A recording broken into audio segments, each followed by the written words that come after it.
Another day, another basketball stories na naman ang pagkukwentuhan natin. At ngayon nga ay pag-uusapan natin ang balitang bagong player na makukuha na ng Golden State Warriors at ang balitang nagdesisyon ng po si LeBron sa Los Angeles Lakers.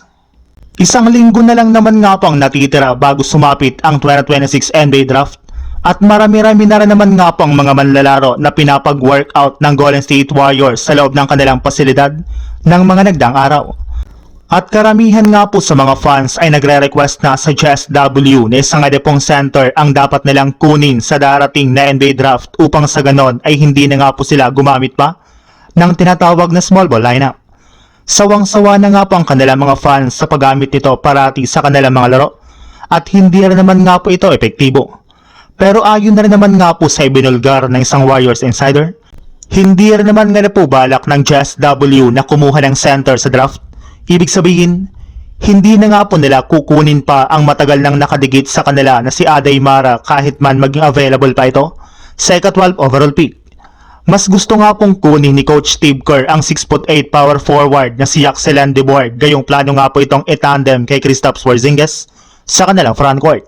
Napaka-versatile nga po nito sa depensa since halos lahat nga po ng posisyon ay kaya nga po nitong depensahan dahil sa kanyang laki at bilis. Meron rin naman nga po itong athleticism at shooting na makapagko-complement talaga kay Porzingis sa kanilang lineup. Sa ibang balita naman, ikinumpirma na nga po ng isang Lakers insider na kasalukuyan na nga po talaga na nakikipag-usap ang kampo ni LeBron sa pangunguna ni Rich Paul sa front office ng Lakers para sa kanyang magiging bagong kontrata sa team sa mga susunod na taon. Although gusto nga po ni LBJ na kumuha sa Lakers ng malaking deal, ay willing na naman nga po ito na magpakat ng kaunti sa kanyang kontrata basta't siguraduhin lamang ng team na makakabuo sila ng mas maayos na lineup sa susunod na season. Gagawin nga po niya ito upang sa ganon ay magkaroon ang Lakers ng sapat na cap space para makakuha ng mga bagong players na magiging available sa free agency market. Meaning malaki na nga po ang tsansa na hindi na kumuha si LeBron James sa Lakers ngayong offseason ng maximum contract.